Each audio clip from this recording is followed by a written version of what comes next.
the ones I told you I'd seen.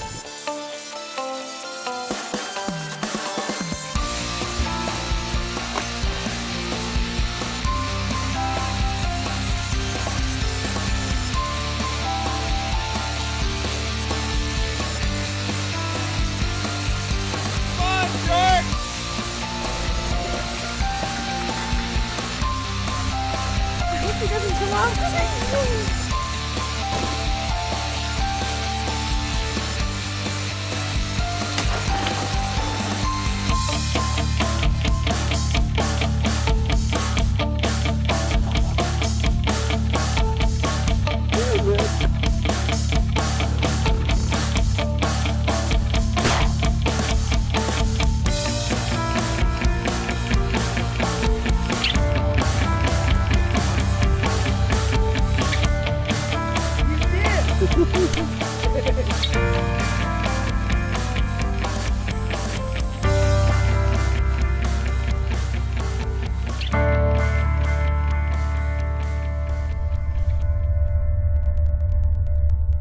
We're not calling big groups out of the air, so we're not trying to be overly aggressive with our calling. Just subtle stuff.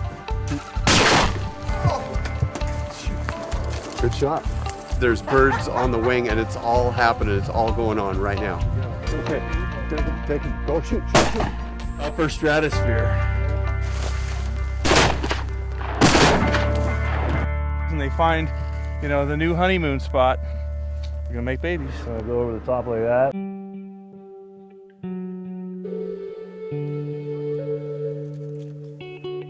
We're on the banks of the lower Crooked River, north side of the river. We're set up here just outside of Terrebonne, and we're hunting ducks today. It's the end of January. We're with Sykes Mitchell. His company's called Duck Creek Outfitters. We've had this on the books for a long time, hoping that we were going to get a last shot of really winter-like weather, low clouds and maybe some rain, maybe some snow, and what we're getting is lows in the 20s and highs in the 50s for January.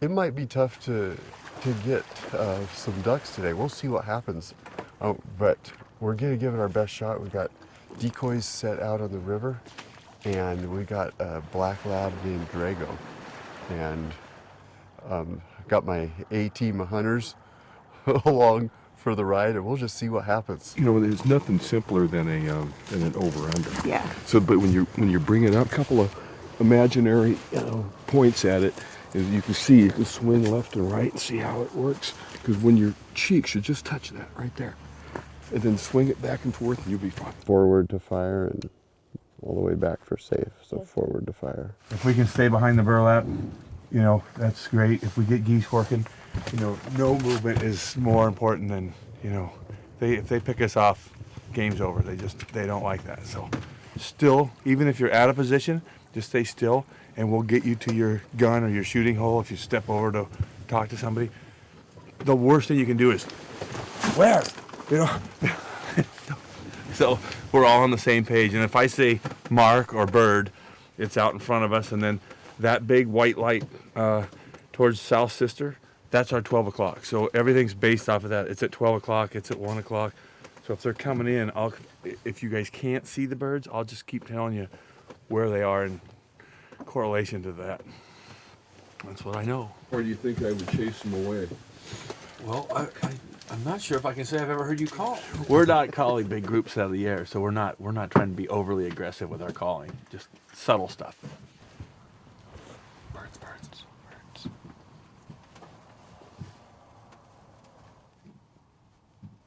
There's those geese down there starting to wake up this morning on the river.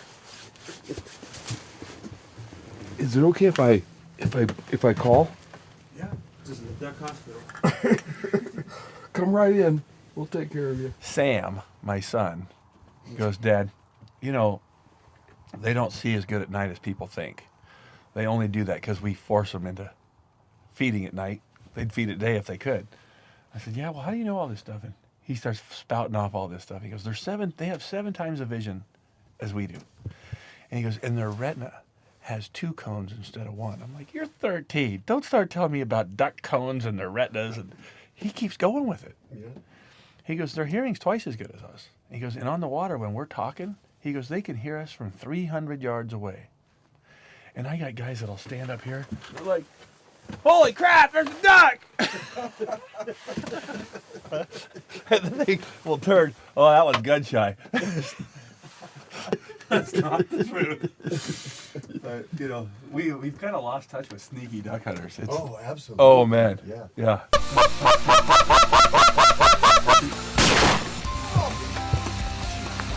Good shot. There's birds on the wing, and it's all happening. It's all going on right now.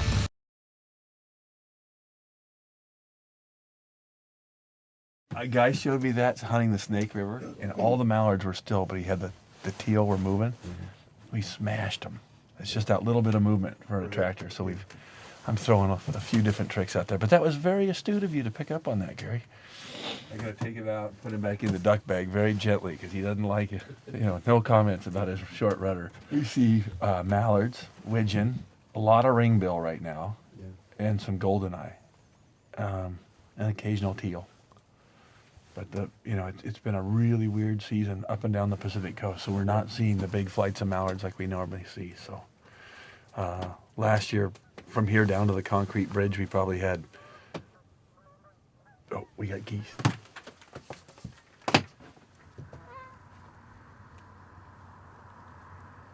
They're on a mission.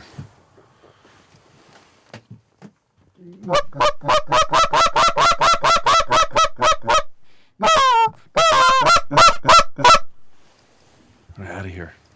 They're on a mission heading someplace. Yeah, they're swinging around the river.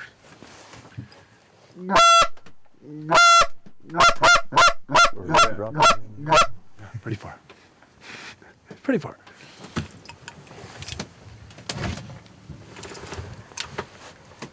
Oh, man. Look at that, how they went to that black and white decoy. Did you see that? You should take her around. Okay.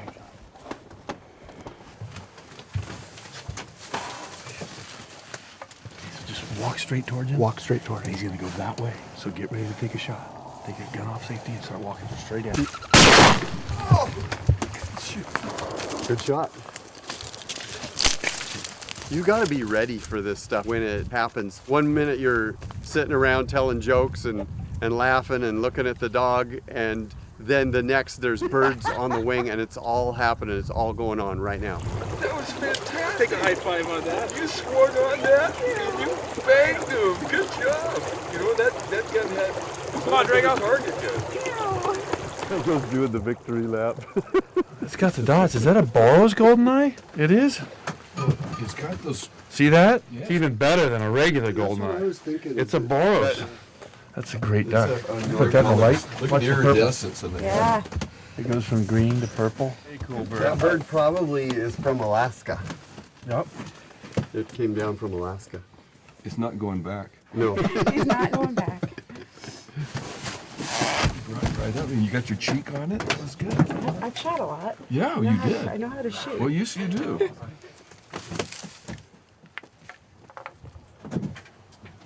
It was goldeneyes. They went over high, but Okay. Yeah, Bill, you want to He's go? moving pretty quick. boy, he is. We got a merganser out there, wounded probably from some other hunters.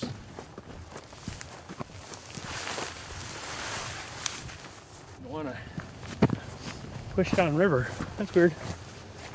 Huh.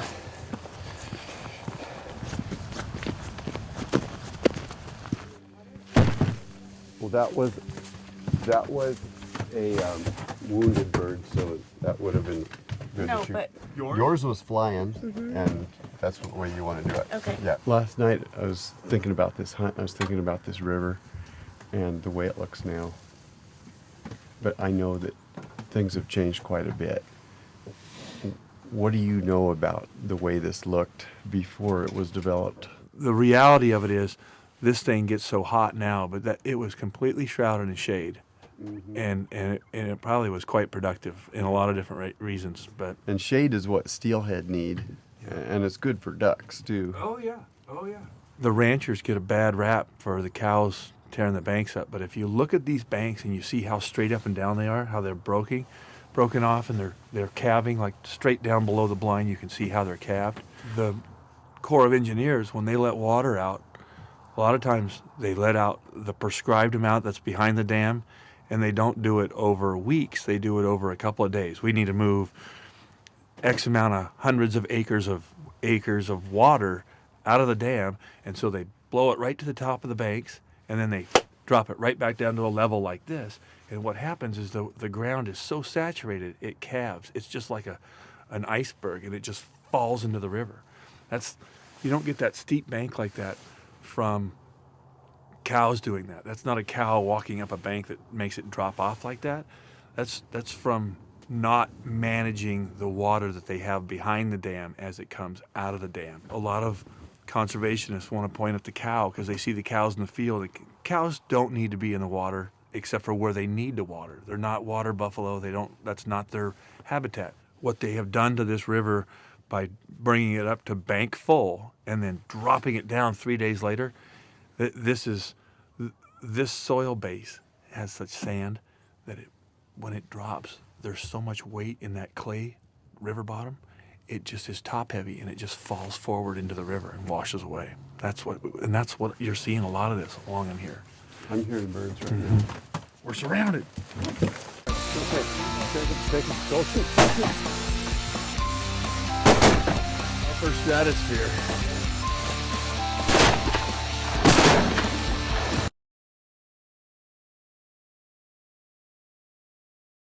You see the aspens down here? Yeah. I planted all those. It's just the beginning of what needs to happen. You got to have a lot of willows and a ton of cover along the banks. All quiet on the western front. And we've seen it turn on at 10 o'clock too, where they just start moving up the river and looking for a new happy spot. So it seems to help. You gotta do it now if you gotta. Okay. Take it. Go shoot.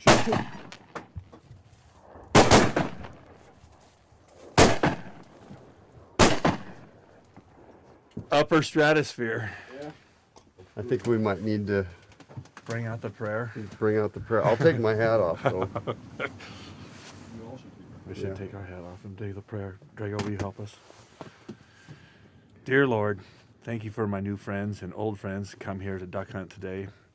Please bless the day before us, and please forgive us for the ass whooping we're about to place on these birds. In your name, amen. Amen. Amen. Amen. Thank you, Sykes. Thank you. Very well done. Killing me, man. How about that?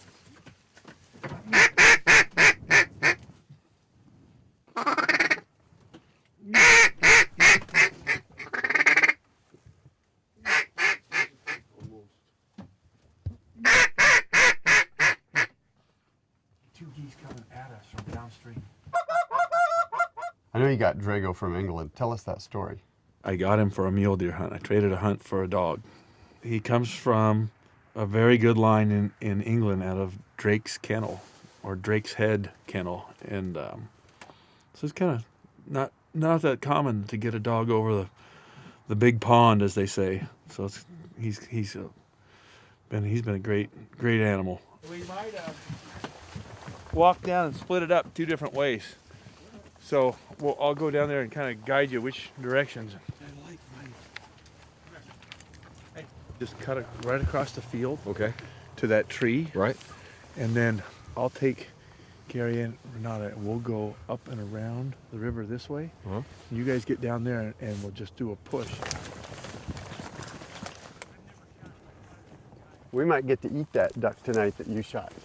The chef Ryan Sturmer at Brasada Ranch is going to fix that up for us. We'll go up just past that post, and you'll be able to look right down the river. Okay. And there should be mallards either at your feet or just on the other side. Okay.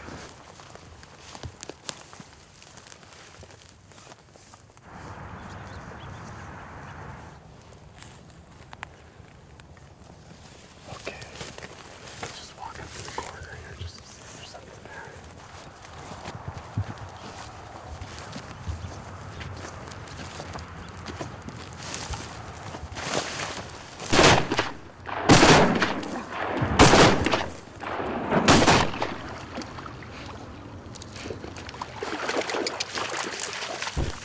Hold it. Out. Good boy. Did we get a widgeon? Legend. Oh, nice. Got one. I missed my first shot. And did you have your safety on again? I did. Yes. Not used to where it's at on this gun, Yep. on the top of it. I've been hunting birds all fall and all winter, and now here we are walking back along the river. Up jumps a pheasant, came right out of the grass in front of us, and I swung on it automatically, and then something in my brain said, wait a minute, Gary, pheasant season's over, so we didn't shoot. Maybe a slow day today, but it's still a good day to be out here chasing the ducks.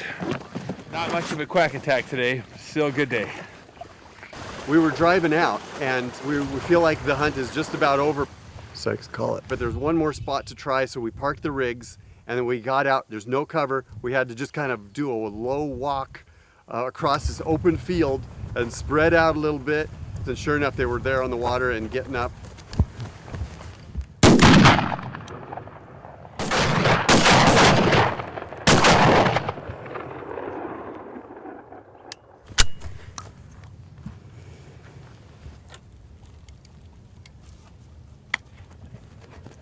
Truffle every once in a while.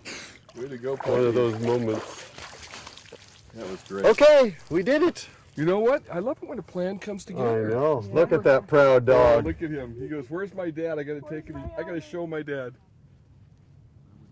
Make sure that you're not just putting it up there for the predators to figure out how to eat a duck. And they find, you know, the new honeymoon spot, you're gonna make babies.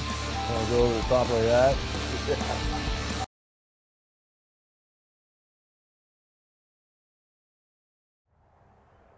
For the last few springs, Sykes has been working with the landowners in this valley and putting together hunting leases and working to restore habitat and develop more food sources for wildlife, for waterfowl, to bring back the numbers of ducks and geese that should be used in this waterway. Oregon Hunters Association, Gary, makes these. Give them a chance to get up off the ground and away from the predators. And I'll show you the little predator post that we do. We'll slide a piece of PVC up underneath it so those little claws can't get in there. And Yeah. a lot of people go to the trouble of putting these up, Mm-hmm. and then they don't protect the birds from the predators. And what ends up happening is there's a candy store, and they just reach in here and they have a little duck snack. And if you're going to go through all the trouble, you really want to make sure that you're not just putting it up there for the predators to figure out how to eat a duck. Pull that out and he's got a little snack. Oop. Yep. And, And there goes all your hard work. A lot of people don't realize this, but ducks will nest a quarter mile away from water. Oh my. Yeah, they'll drag their babies through all kinds of stuff. If they are tuned into finding this, a hollow spot. I mean, when they get out and they chase each other around, they're doing their courtship dance. They're actually looking for that during that time. You know, the guy's out flying, showing her how cool he is. He's actually taking her past places that might be suitable. Gary, how do we look over there? They'll be happy. All right, now here's the key part. This is the no predators allowed part.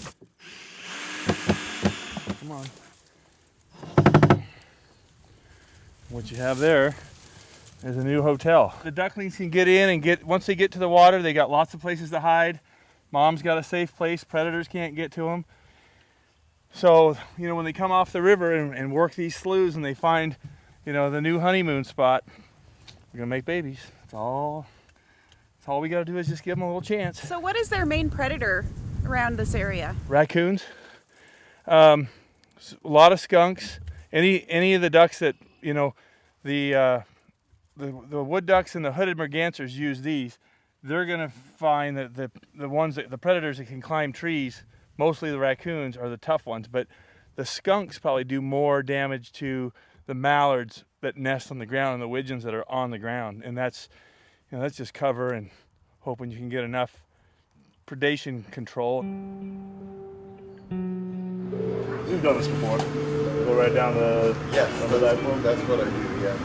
Nice grass. We're gonna go through and season these up, let the heat come up, and then that will slowly just kind of render the fat out. So that will get it nice and crispy. Okay. So here we have a little potato pepper coulis. So this is nice bright color. Yeah. Just made this, just pureed this little bit of olive oil, shallots, garlic, little sherry vinegar. That goes in a low heat. letting all the fat render out of the breast. Almost there. You can see it's starting to get a little bit golden brown on the other side, but not quite down through the center. So we'll kind of flip them around a little bit. These are fresh cranberries that we just, a little vinegar, sugar. We're going to serve a little bit of Brussels sprouts with this as well. So that's kind of just the top. We got a little base in, and we're just going to finish it in the oven. So you can see where that's at. Get a nice golden skin. So we're looking for some firmness. Looks like we're about there. They have a nice firmness, but they're not super firm. Still feel a little bit of softness in them. So what we want to do is we want to let them rest a little bit, kind of let, because all those juices from the heat, they kind of just expand out, you know, and they start to force out, and so letting them rest kind of lets them all just kind of settle back in. all right. So there's going to be a nice little pop. Kind of lay those in a single layer. We'll add a fair amount of butter, kind of hide how much I use, but we're going to let that butter brown in the pan. You can almost do a brown butter, and that'll give it a great flavor to it. This is it. We're going to finish with our nice kind of red and golden orange. If that duck had seen that to begin with, we wouldn't be doing this right now, would we?